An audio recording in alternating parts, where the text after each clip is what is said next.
Pluto, the sometimes planet may be hiding a pretty huge secret. Well, two huge secrets, actually. Astronomers in Spain believe that hiding behind Pluto, obscured from our view, are two additional giant planets. Spanish scientists in Madrid discovered the potential for the two massive celestial bodies at the outer reaches of our solar system after studying strange patterns in the orbit of rocky objects around Pluto, including the newly discovered dwarf planet 2012 VP113. Scientists believe the first hidden world would be about 10 times the mass of Earth. They believe that this planet is moving in resonance with a bigger planet that is somewhere between Mars and Jupiter in size and would orbit 200 times the Earth's distance from the Sun. But can we ever conclusively confirm the existence of these two planets? Well, Scott Shepard at the Carnegie Institution for Science had this to say. As there are only a few of these extremely distant objects known, it's hard to say anything definitive about the number or location of any distant planets. However, in the near future, we should have more objects to work with to help us determine the structure of the outer solar system. So there you have it. Time will tell.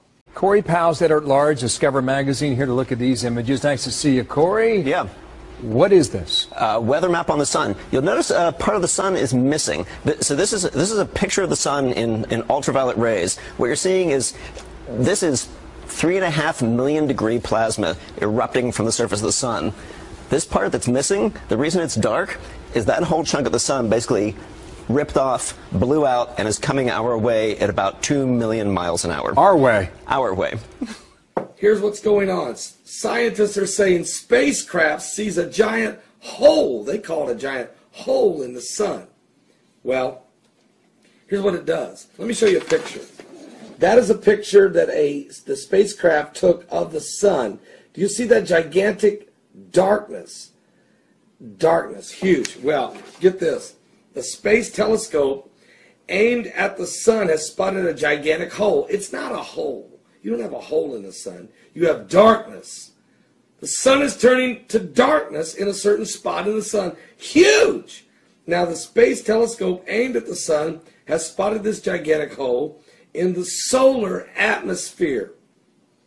This dark spot that covers nearly a quarter of the sun, a fourth of the sun has turned to darkness.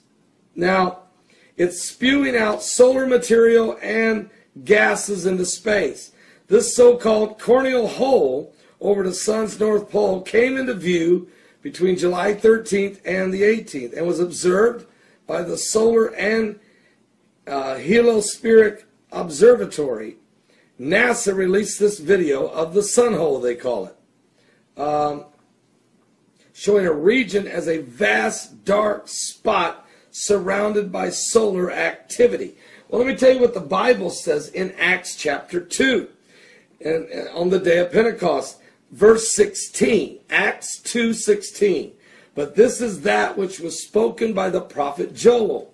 And it shall come to pass in the last days, saith God, that I will pour out my spirit upon all flesh, and your sons and your daughters shall prophesy, and your young men shall see visions, and your old men shall dream dreams, and on my servants and on my handmaidens I will pour out in those days of my spirit, and they shall prophesy.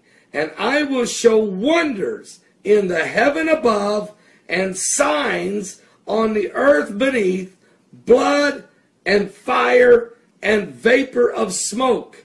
The sun shall be turned into darkness, and the moon into blood, before the great and notable day of the Lord come. And it shall come to pass, I love this next verse, that whosoever shall call upon the name of the Lord shall be saved. Wow, that is exactly the time we're living in. Now get this, we got the comet Ison coming on November 29th. It'd be the brightest star in the sky. It'd be the brightest star in the sky since the Star of Bethlehem. It will be so bright that you'll probably see it during the daytime. It'll be brighter than the moon. Not as big as the moon, but brighter. What? And as that star comes, the last time we had a star this bright was the star of Bethlehem, telling us that a king had come. Is this star telling us that a king is coming again? Also, there will be dust that will be, it's called comet dust, that will hang up 50 miles from the Earth's surface, illuminating the clouds for 40 days.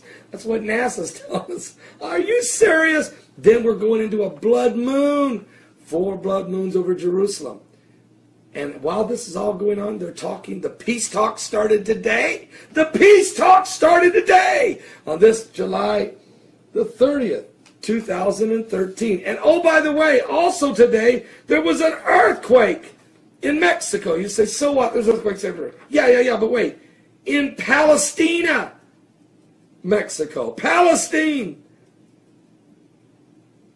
the very day they sat down to talk, an earthquake not far from Washington, D.C., Mexico, hits a little town called Palestina, Mexico. What? 5.4. And the sun, 1/4 of the sun, has become dark. How long that will stay, I don't know, because the solar activity can move around upon the sun. But you've got to say something biblical's going on with the signs of the second coming of Christ. Are you going to get saved? But here's the good news. You got all these signs, but here's the best verse of all. And it shall come to pass that whosoever shall call upon the name of the Lord shall be saved.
Are you serious? Are you serious? There's a huge gaping hole in the sun's atmosphere. It just opened up out of nowhere today, and it's facing the earth, sending dangerous solar winds and UV rays right at us. Matter of fact, here's what they're saying on spaceweather.com. They're saying this large sunspot is growing in the sun's northern hemisphere. Only 24 hours ago, it didn't exist. Now the active region sprawls across more than 70,000 kilometers of solar terrain and contains at least 2 dark cores as large as the Earth. Now, the potential for this is, of course, very enormous and very dangerous. A canyon-shaped hole in the sun's atmosphere facing the Earth and is spewing streams of fast-moving solar winds toward our planet. According to NASA's Solar Dynamic Observatory, in the last 24 hours.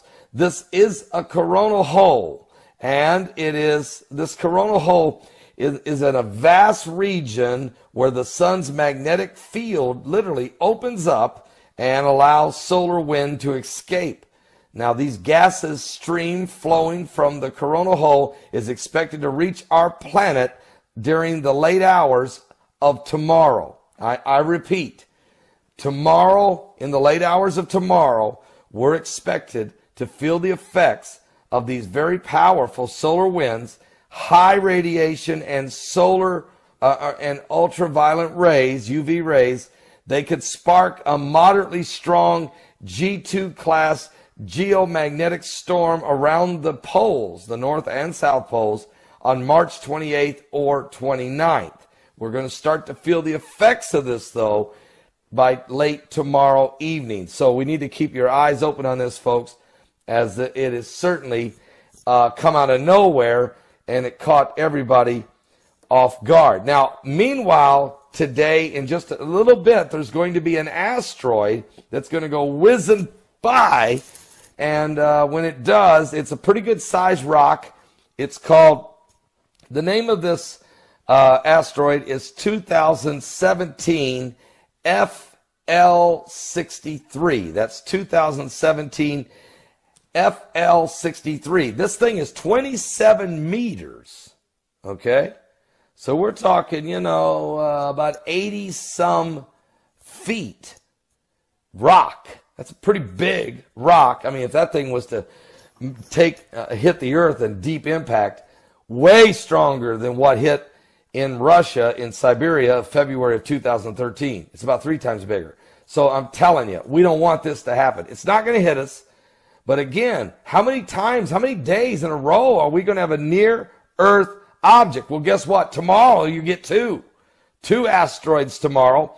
The name of them are 2017 FF3 and 2017 FK3. Both of them, one's 18 meters in size, the other one's 26 meters in size. They're not going to hit us, but once again, the increase in asteroids and meteors, and the danger, we're in the danger zone. I mean, we really are. We're in a galactical plane in these last days. So we got solar winds coming our way, geomagnetic storms, very possible. Watch your power grids out there. And radio waves could be affected, and satellites could also be disturbed. And while that's going on, you got to keep ducking almost every day. An asteroid is coming your way. Are you serious? Are you saved? What? Yes. Get right with God, because we are living in the last days, and there's going to be 2 deep impacts. They're going to happen. Revelation chapter 8 tells you that. Catastrophic event is about to take place in a matter of days. I'm strongly urging everyone to take what I'm about to tell you very seriously. If you do not understand what I'm saying, keep watching till you do. Because if you turn away from this video, you will regret it dearly. The Earth is being rocked with a strong magnetic pulse that is devastating all the beings in it. And it's about to get 1,000 times worse.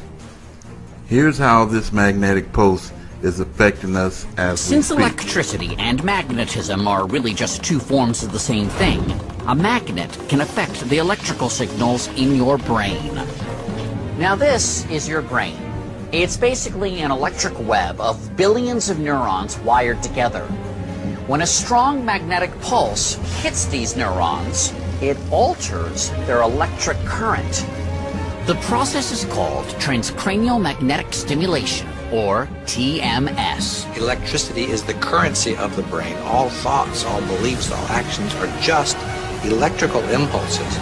And so TMS, we're actually able to get in there and influence the currency of the brain focally and non-invasively. The stronger the magnetic pulse, the deeper into the brain it goes. And by adjusting the pattern of the pulse, you can change the way that part of the brain functions. You can turn a part of the brain up or down, or temporarily turn it off, or temporarily turn it off, or temporarily turn it off. This magnetic field is having an effect on Earth as we speak. These cars are being lifted in the air due to this magnetic field.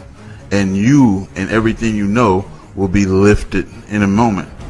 You hear a lot of people talking about the rapture, and you're trying to understand what are they talking about. Raptured, lifted, you know. It's a magnetic pulse from a planet that is coming, and I'm going to explain a little bit to you about this planet that is coming. The government knows all about this planet. This planet been here since the days of Sodom and Gomorrah and the days of Noah, and each civilization was destroyed by this planet. This planet, it caused severe weather patterns, unprecedented. And when this planet comes close to our planet, it changes our planet to evil, because when God designed the universe, He designed this evil planet to come to the evil. Galatians 6:7. Do not be deceived. God is not mocked. For whatever one sows, he will also reap. If man becomes evil on this planet and makes this planet an evil planet, he shall also reap an evil planet. An evil planet is on its way. Psalm 7:16. The trouble they cause recoils on them. It comes down on you. Their violence comes down on their own heads. So this planet affects the minds. It is killing animals. Animals are dying off. The fish is dying off. It is disrupting the whole planet. Another small life lost on the vast Kazakh grasslands. Officials estimate that in the last 2 weeks as many as 12,000 saiga antelope have died. No one can understand what's happened because we see dead animals concentrated in a certain area. The government is baffled. This phenomena took place not only in the area where mass death of saiga antelope took place, it also happened in another district some time ago where strange white fog was seen. And as their numbers plummet once again, this graceful sight is becoming ever rarer. These are the signs of God. And as this planet moves closer, it is throwing off red iron oxide, evil red iron oxide, which is affecting the minds of the animals, the humans, and the whole entire planet with its strong evil magnetic field. As the magnetic field affects the earth and the minds of the people, they become more evil, and violence is about to break out to a scale unprecedented, never seen before in the history of mankind.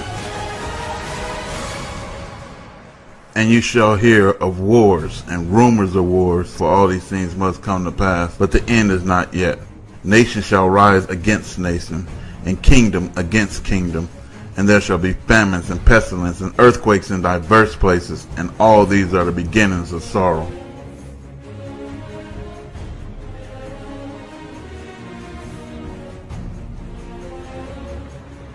Coming at you live from Gilbert, Arizona, Southeast Phoenix. This is unedited footage of the sunset. Are you serious? Now, as this planet approaches our planet, it lets off iron oxide. It has a meteor tail 3 million miles long. And this meteor tail, every time this planet turns and swerves and goes around something, it spreads out like wings. And those wings will be a sign of the return of Christ. It will be a sign. And I just said it, what it's going to be, a sign. Those wings are going to spread out, and it's going to have a long tail, and it's going to look like Jesus Christ on the cross.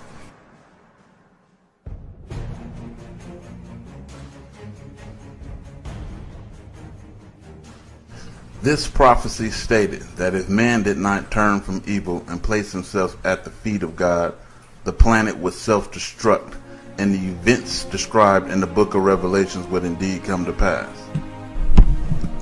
This is your final warning. If you did not hear anything that anyone has been telling you, at least hear this. Your doom is coming. The planet will be rising. The two magnetic fields is coming into each other, and they will pull on this earth in such a way that you have never seen ever in life.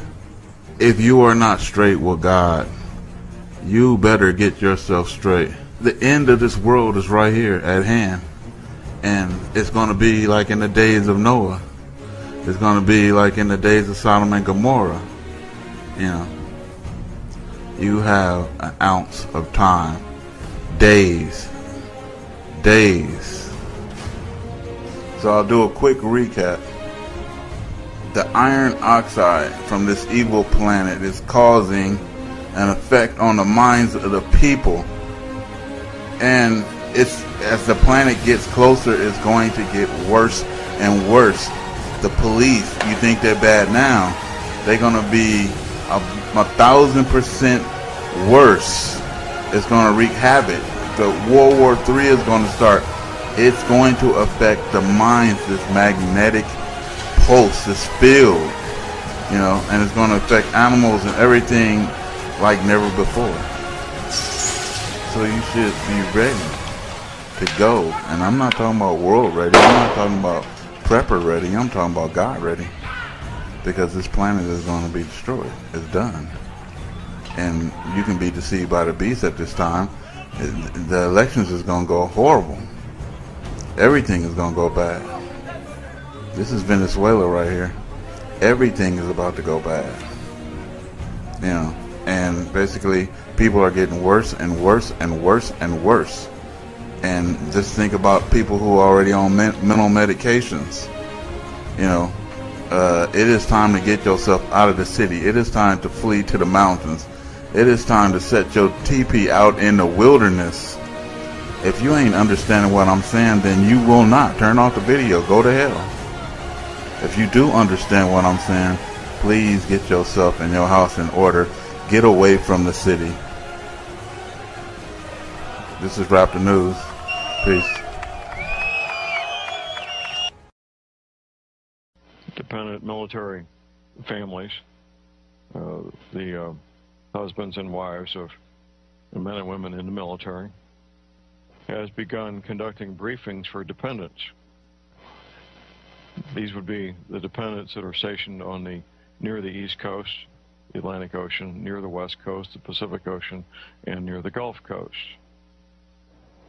At these briefings, they're being told the following: that there's this planetary-sized object called Nibiru that's coming into our solar system. It's going to be causing very severe problems, much more so than it already is, very soon. And that they're being put on standby to bug out. They're being told that there'll be little notice, possibly 2 weeks or so, before they're given the notice to bug out. Oh, they're also, by the way, they're being shown a map advance.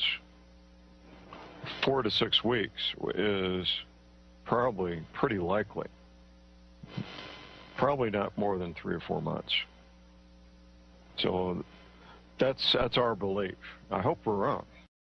I hope that this turns out to be incorrect information. If it is, well, that's great. If it's not, if it turns out to be correct, then you've got your heads up. So I asked the question this morning to all of you out there, to the several thousand of you listening to me on the morning of July 11th, 2012. What would you do if you had 6 years to prepare? What would you do if you had 6 months to prepare? What would you do if you had 6 weeks to prepare? Mike, it was 2 weeks ago today that I announced the information I received from 2 confidential sources. One was a confidential source who is a dependent of a Department of Defense employee, part of continuity of government contingency planning, by the way. Not all DOD and not all government employees are part of COG, Continuity of Government Contingency Planning. Anyway, at this briefing, which they had to sign a non-disclosure agreement before the briefing began, they were told that they were being put on standby for evacuation, that they may get as much as 2 weeks' notice, they may not. And they started telling these dependents about Nibiru, Planet X, and how this planetary-sized object was going to cause massive flooding on all coastal areas. Now, the map they were shown is very similar to the map of my DVD. I need to get a copy of that to you, by the way, Mike, if I haven't. And that was pretty much it for that source. The second source is in the Department of Homeland Security, and that source basically confirmed what the first source said without going any further on that. And then the following day, or the same day, I should say, you came up with your own sources, Mike, and why don't you tell us about those? Well, the source that first told me about this, and I've been doing some digging since then, but the source that first told me about this is a director-level individual for a foreign intelligence agency that I have occasion to speak with now and then.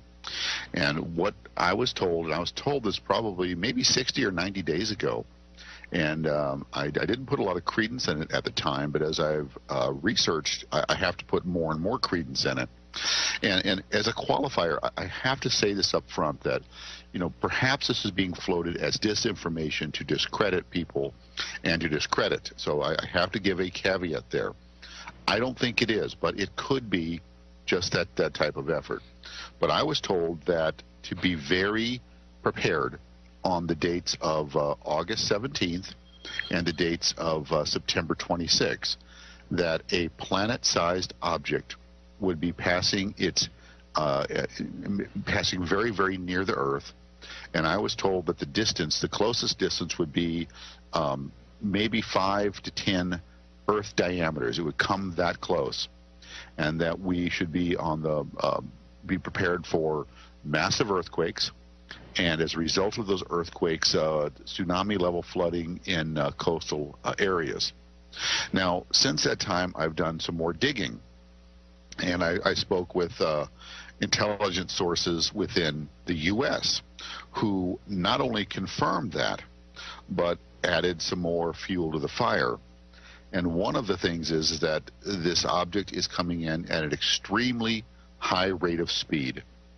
And what the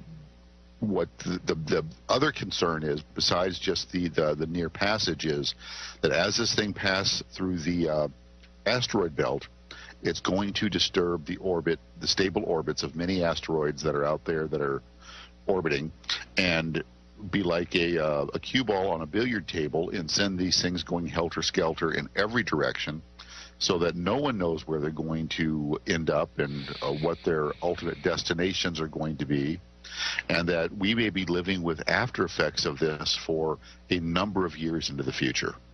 Absolutely. And then you had a second source, I understand, as well. Well, the second source was the one within the U.S. government. There was another, my primary source was from a foreign intelligence agency. Right. Well, the distance that you described, 10 times the Earth is about 24,000 miles in diameter. So 10 times that would only be 250,000 miles. That's about the distance of the moon, by the way. Yeah, that's close. And I've been told that the size of this object could be as big as the moon. Could be. It is being tracked currently, and the primary tracking station is that large dish in Puerto Rico, I believe it is. So yeah, I'm trying to learn more and as much as I can, as quickly as I can, because this will affect a lot of people. Now, I also have to tell you, I have been told point blank information that I can't share, because I was told if I go on the air with this, that my truck's going to blow up with me in it. And okay. And mostly what that has to do with the high rate of speed it's traveling at, and how it achieved that high rate of speed. The term slingshot comes to mind. Right, right. So, well, when this thing comes into our solar system, Mike, it comes up. It's coming from the south, by the way, and as it gets deeper into our solar system, approaching our sun, it picks up speed. Does a loop-to-loop around the sun, excuse me, where it slows down and then starts picking up speed as it goes back out. Now, the size you're describing is not the size I've been hearing forever for the 10th planet. This sounds like something far smaller. Our moon is a fairly small rock compared to the size of Planet X or Nibiru. So I'm a bit confused on that. I have been told also that Nibiru, or the 10th planet, has a debris field about 250,000 miles wide, which would put us well within the debris field if it's coming that close. Well, John, I have to be honest here. I don't know what I don't know, and I'm having a hard time discerning what is real information from what is disinformation. Right, right. Because that's one of the things that the powers that be will do, is they will give you bits of information, but they'll also give you bits of disinformation. Right. And so it's up to us to use our own discernment to try to determine, hey, what's real and what's bunk. And I'm struggling with this. I have to be very honest. Well, and I've described this live on the air. I know you typically don't listen to my show because you're trying to get ready for your own, Mike. But typically what I do with this is, first of all, I describe the quandary that I find myself in, and I think you find yourself in also. We come across information like this from reliable sources that don't know each other. If it's true and we don't report it, then we could be directly responsible for a lot of lives being lost. If it's not true and we report it, well, then we get some egg on our face and life goes on. What I'm doing, Mike, is encouraging people to look at these dates as a opportunity for a training opportunity for us to evaluate our prudent preparedness, develop a plan A, a plan B, maybe even a plan C, to be able to evacuate if we live on a coastal area and be able to have a safe haven to go to. The dates of August 17th and September 26th may or may not be the accurate dates on one hand. On the other, the scientists I work with, and I work with a number of scientists, they're all in agreement that, yes, this thing's coming. And when it does come, it's going to cause massive flooding on all coastal areas. As you probably know, Mike, I've debriefed about 24 Navy veterans who were at the classified briefings, telling them that during their lifetimes this coastal flooding would occur. So I agree with you. It's a quandary. It's something that we need to encourage people to do their own research, to achieve their own level of discernment, and make decisions based on the knowledge that they gain. Well, John, if worse comes to worse, it may be a good time to take the family on a camping trip and just be away from any large urban areas at all, because if something of this magnitude occurs, there's going to be mass panic. And when that happens, your freeways are going to be like parking lots, and you're not going to be able to get away. You're going to be stuck where you are. Temperatures are going to flare. People are going to become desperate. And it might not be a bad time to take advantage of a national park somewhere. Take the family out camping. Be prepared. Take as much stuff as you can. That's useful, utilitarian to you, and just be somewhere else. If you've got yourself a cabin or a vacation home, or you own rural property someplace, then better yet, you might, like I said, you may just want to be out of the cities. Well, and you're right. Turn it into an enjoyable occasion, like you said, a training exercise, if you will, so that you at least minimize the risk and you don't get yourself caught up in a massive urban situation, where you're sitting on a freeway and you can't move because it's bumper to bumper and the cars around you are running out of gas because they've been sitting there for 10 hours idling. Right. Well, I've talked occasionally, I did recently, about the aerial photograph of Houston, Texas, when people were trying to evacuate when that hurricane was headed that way. I counted the lanes up that weren't moving all in one direction. I think it was 12 or 14 lanes, interstate highway and outer roads. It was amazing, an amazing, very scary photograph. Mike, we got a caller here. James from Fort Worth. Good morning, James. Hey guys, how y'all doing? Good. I was wondering, is there anything to be looking for through other organizations, maybe the Navy around their naval bases in Norfolk and so other places, like just a sign that they're like moving everything out, you know, getting it away from the shores? I was wondering if there's anything along those lines that maybe we could look for to give us a little bit of a heads up. James, the Office of Naval Intelligence, ONI, have been evacuating their people from coastal areas for a while. The CIA and National Security Agency began in 2005 to evacuate their people to Denver. So there's not much you're going to see, because all the people who are part of continuity of government, the majority of them anyway, have already left the coastal areas. Yeah, well, I've got a sister over there, and that's she's in North Carolina, and so I was just wanting to because I've been watching. East or west? Is your sister east or west of the Blue Ridge Parkway? She's east, and well, the U.S. Navy, James, the U.S. Navy, not John Moore. The U.S. Navy says the East Coast will take damage up to the Blue Ridge Parkway, which is 100 miles from the ocean. Yeah. She's literally right on the beach. She's got beachfront. Oh, there you go. Yeah. So I wanted to get some information to her because this subject piqued my interest years ago, and I've been really keeping up with it. And thanks to you, I've learned a whole lot. So okay. Thanks to both you and Mike. Okay, James. Thank you, sir. All right. Bye-bye. Mike, we got another caller here. Dennis in Michigan. Good morning, Dennis. Good morning, John and Mike. I notice I have a comment and another comment after that.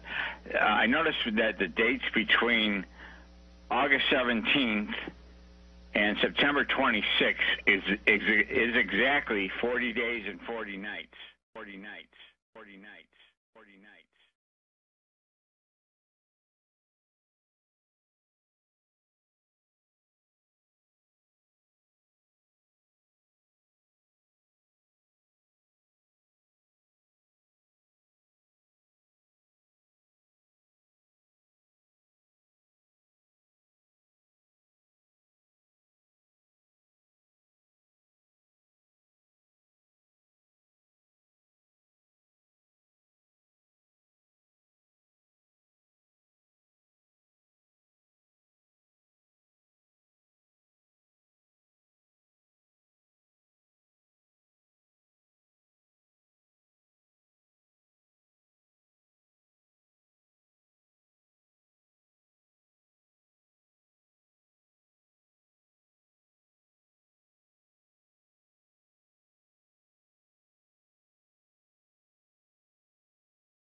Okay, but let's get down to the nuts and bolts. The stock market is crashing. Mm-hmm. You need to invest in gold and silver if you want to stay alive. The stock market was rotten to its core. Absolutely. But are you telling people to leave, to go to South America? No, What's your advice? I'm telling people that you're in for some difficult times. And I say this in my presentations. I jokingly look at them and say, you're all doomed.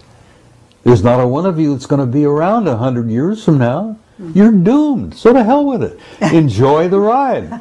No, I tell people who are interested in listening for whatever it is I have to say, that you're in for some difficult times. It's going to happen. There is no way to avoid it. We cannot go on as we were, because some of our systems were rotten to the core, and our banking system, the insurance programs, all of that, stock market, Wall Street, those guys were absolutely rotten.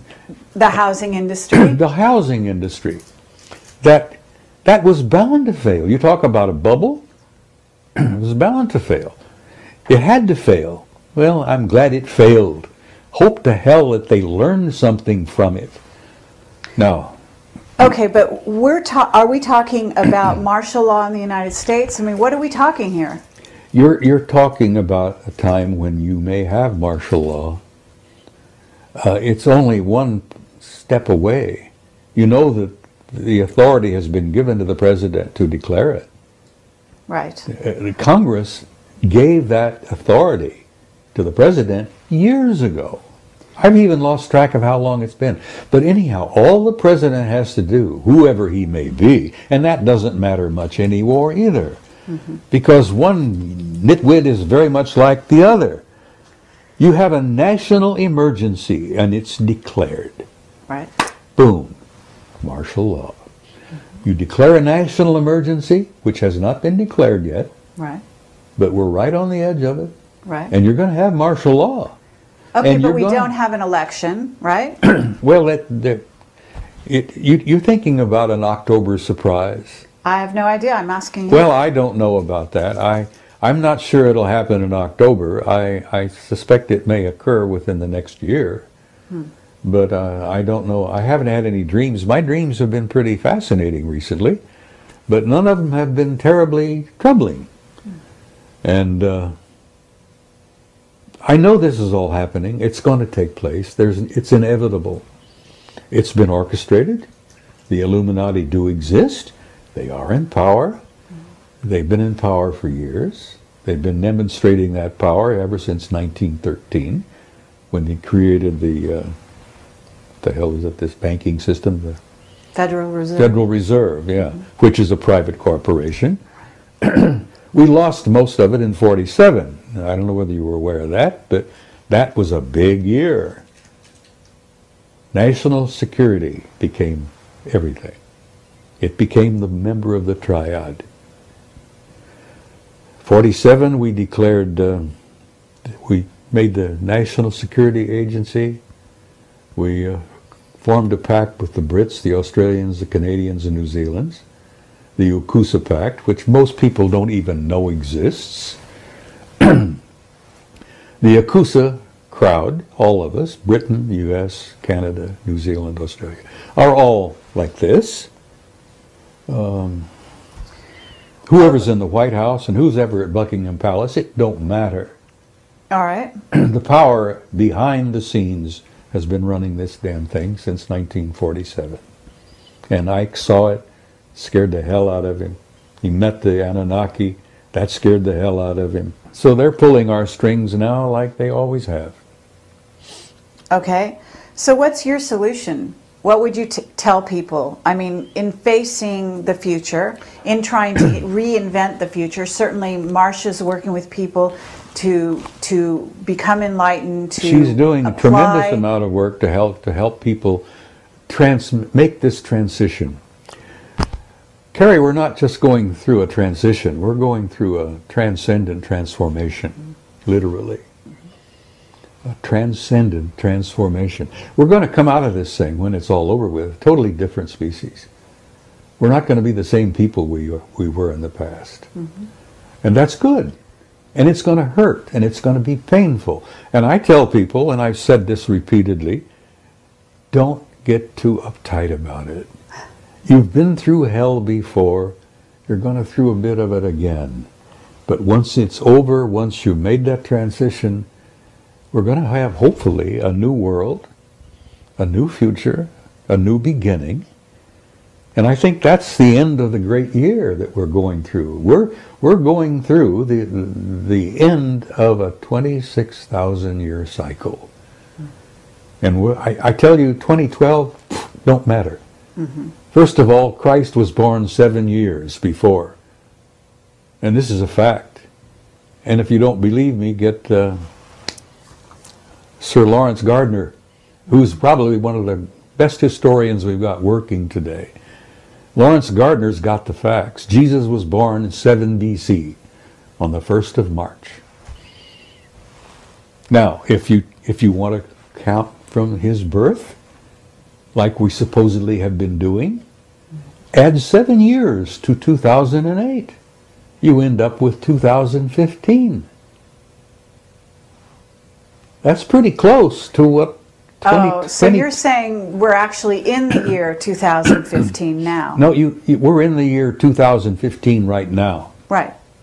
So Yes. that means that Nibiru, when you say it's coming in 2020, is actually due in about 5 years. Probably. So we're looking at 2013 by our calendar. Well, no later than 2017.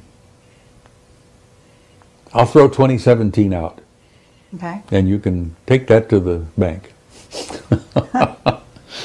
2017. Now, Okay. that'll give or take a year or two, because the celestial mechanics, they haven't really worked it all out yet. We've got computers you wouldn't believe, but they're still trying to feed in some of the data. So is one of the remote viewers, you're in touch with Ingo Swann? I haven't been in touch with Ingo for some time, but Carrie, I've been doing some remote viewing. Right.